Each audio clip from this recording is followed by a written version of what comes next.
welcome to Heartland Knits. My name is Vicki, and this is where I like to talk about my knitting and spinning and sewing and maybe some roses. It's been a long time since I've done this. I just kind of felt I wanted to give it a try again. Today I'm going to talk about my knitting. As a way of explanation, I have gone through a couple real sort of long dry spells. One of them was the beginning of this year till probably June. I really didn't knit kind of much of anything at all. During the winter, I just needed to keep my hands busy with something, so I took out my spinning wheel and I spun a braid of fiber. It had been smashed into a bin for years and years and years. I bought it around 2012-ish, and it was from Friends in Fiber. It's a Polworth silk gradient, and it was one of the nicest fibers I've ever spun. And it had just been smushed in there. You know how sometimes hand-painted fibers get a little icky? This one was not at all. So this summer I thought I need to do something with it instead of just throwing it on the handspun shelf. And I decided to knit a shawl. I had ended up with 1,250 yards of lace weight, and I knit this shawl out of it. So I will hold this up so you can see the whole thing. So you can tell it's a gradient. And when I purchased the skein or the braid, all the while I had in my head, and even last winter when I was spinning it, I had in my head I wanted to do a crazy lace citron. So the crazy lace citron was, sort of a half circle shawl that had bands of kind of ruching where you doubled the stitches. And people kind of back then, when I bought this braid, people were inserting lace stitches into the stockinette areas.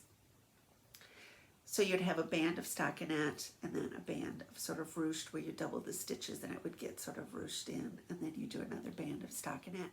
So when I ended up with 1,250 yards, I decided maybe I wanted to change my mind about doing the crazy lace, because how that was made was there's bands of stockinette and then bands where you double the stitches and it makes it ruched, and then you go back to a stockinette band and repeat down. And the stockinette rows were only so wide, so you could only use stitch patterns, lace patterns that had that many rows. So there really wasn't sort of a lot of options. That I wanted to use larger stitch patterns, basically. And so I decided to do a pie, I decided to do a pie shawl. 1,250 yards I thought would be a little small for a whole, circle pie. But I thought maybe it would be too much for a half a pie. And so a friend of mine said, well, why don't you make a 3/5 of a pie? So that's what this is. And so that's why you get this sort of gentle arc of it coming up. So it increases up. So the inspiration for the stitch patterns all came from my rose garden. I have a picture, I'll try to insert of the yarn as it was caked up and the roses that it matched in the garden. So most of the stitch patterns came from this book, which is an Estonian book. I'm not going to even try to pronounce it, but I will put a link to where you can buy it. There's a few that weren't. So at the very beginning, there's these little honeybees, and then there are leaf patterns in the green, and then these are sort of kind of the rose buds, and then the sort of roses opened up, and then the edging, I really wanted to use every little bit of this yarn, because as you could tell, it was dyed in a way as a gradient that you got kind of even bands of color. A lot of times when you have a braid of dyed fiber and they dye it evenly, sort of if you increase or you start with a few stitches and then increase out, most of the shawl is the first color that you started with, and then sort of just the edging is kind of the last color because you keep increasing stitches. Where this braid was dyed so that there was less of the green to spin and then more of the outer colors to spin. So I really wanted to use as much of the yarn as I could so that I could get sort of those even bands. And so the edging that I used was just really simple, kind of 2 rows. One was a pattern row and then a purl back, so that I could weigh it as I went. And you weren't increasing because this is a pie shawl, you weren't kind of increasing, so you were using the same amount. So I got down to 4 grams and then did my cast off row. I think I did what's called an Icelandic cast off to make it stretchy, and I ended up with this little butterfly of yarn left, which was perfect, which I always love to use kind of as much hand spun as I can. And so yeah, so that was kind of my first knitted thing that I knit this year. And that sort of woke up a little bit of my knitting mojo. So I'd had it in my head that I wanted to knit a sweater, a little cardigan, out of this particular yarn in this particular color for a long time. And I just thought, don't wait till I, at that point, I thought I was going to be going to Wisconsin Sheep and Wool. I thought, no, don't wait. Kind of keep the knitting going and order it. And so I did. And so the yarn that I am using is this gorgeous color, and that is the color. It's the most beautiful blue. It's called, she calls it cornflower, which it really does look cornflower, like cornflowers. And this is her DKBFL, which is one of my favorites of her yarns. So for the longest time, I had it in my head that I wanted to knit the Wickerwork cardigan by Gudrun Johnson out of this yarn, out of this color. And so I got it and started knitting it. And I will put a picture of it up. I really liked, I wanted to knit it. It's been in my queue forever, and I've wanted to knit it. And it's knit as a yoke sweater from the bottom up. So I had both sleeves finished, and I was kind of halfway up the body. And one day it was chilly, and I put on one of my tea leaves cardigans to wear, and I just was unhappy with it. And I just kept looking in the mirror. I was like, no, I don't like that. And I ended up taking it off and putting a different sweater on.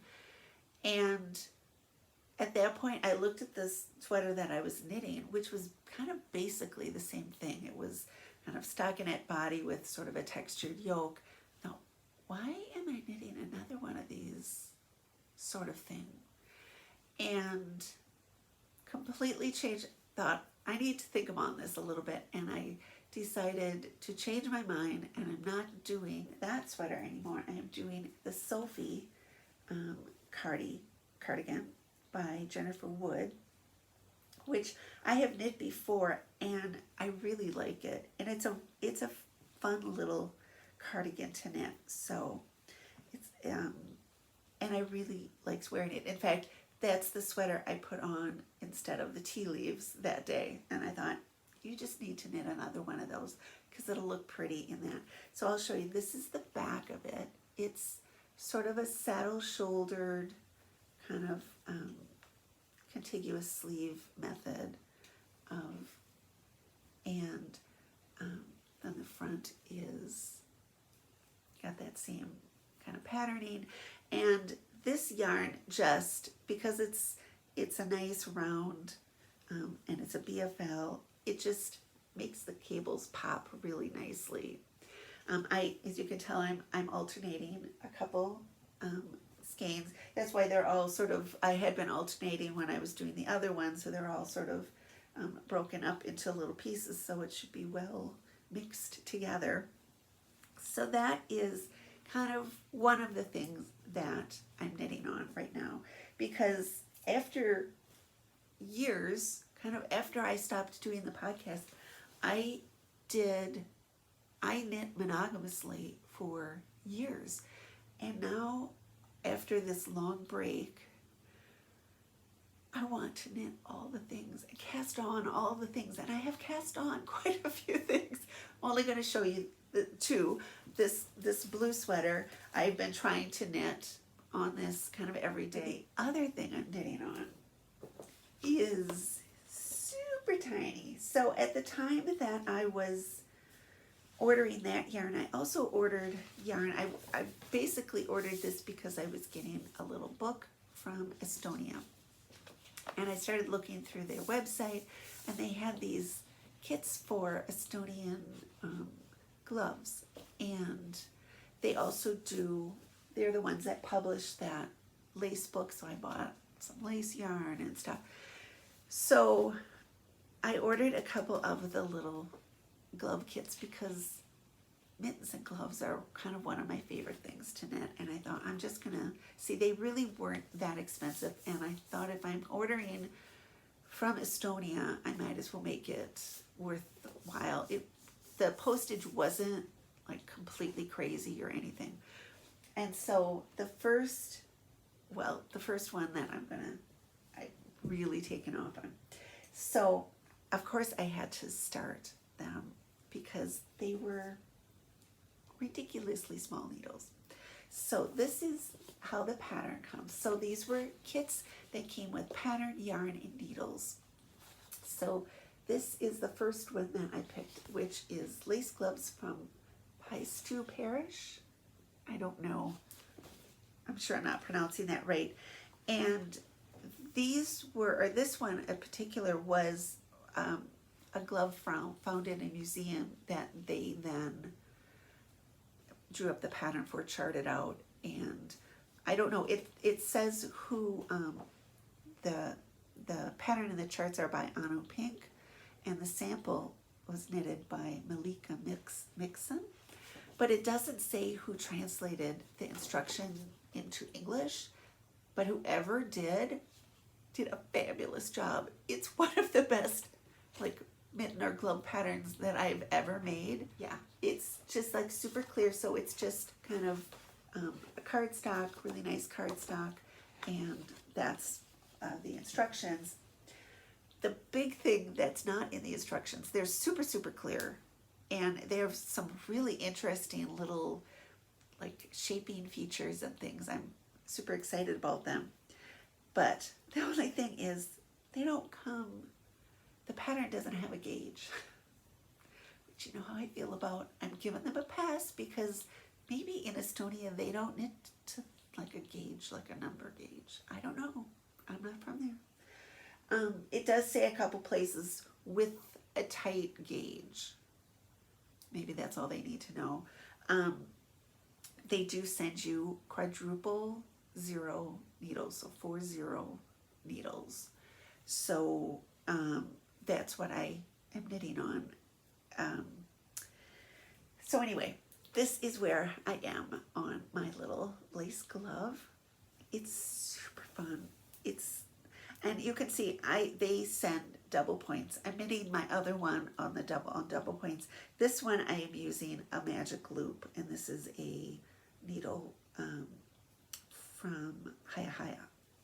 So, but look at the really like fun little patterning on the thumb gusset, and then this is the back of hand. This stranding really kicked my butt with the teeny tiny needles, and it just really kicked my butt. So the yarn is a lace weight. It's a lamb's wool, so you can sort of see it's soft. It's not like merino, like squishy merino soft, but it's soft. It's definitely soft. You could like wear it. It's not like like a Shetland or something. I half wonder whether it's the same lamb's wool that the lamb's wool boho sweaters are knit from. It's really nice. It's quite nice. It's sort of a woolen spun, so the stitches, well, they're knit on these teensy needles. This is what a quadruple zero needle looks like. So super tiny needles, and they sent quite a fair amount of yarn. When you get a kit, you never sort of know, are you going to have to really scrimp using it, and it seems like a fair amount. So I'm really enjoying it. I am right to where I think I'm going to end for the thumb gusset. That was where I ran into problems because there's no gauge. So stitch gauge wise, I felt like, especially for gloves, I like my gloves to be very like tight fitting, but there was no sort of row gauge, and the chart called for the thumb gusset to start like down there, which would have made it like way up here, which I don't know. It just didn't seem right, and I was like worried I was going to have to rip a whole bunch out. But then I did calculations on what my gauge, my row gauge was here, and figured what I needed to have it to come up to my little finger, and it works out with what the chart. So then I just kind of kept going with this thumb patterning until I think this is like the point where I can do that. I didn't keep increasing. I just did these. So the increases for the thumb gusset were these little yarn overs, and it has like a pretty sort of like pearl stitch edge on both sides. And then these little yarn overs here, I just did a yarn over, knit two together, just to keep that line of yarn overs going when I wasn't increasing anymore. So yeah, so I am knitting this, I'm knitting another pair of gloves, I'm knitting another shawl. I'm swatching for a sweater. So I will stop there because I do want these episodes to be kind of short and sweet, and I'm going to I'll try to alternate knitting and sewing and kind of all the things. So another time I will show you maybe the other things that I've been knitting on. So thank you all for watching. If you like this, please give me a comment. That would be lovely to hear from you. And do give me a thumbs up. And if you're not a subscriber, please do think about subscribing. So there'll be sort of knitting episodes and sewing episodes, and probably not have them joined together. So you'll be able to pick ones. If you're just sew and you're not interested in knitting, you can choose which ones you want to watch. But until I see you again, from my heart to yours, happy knitting.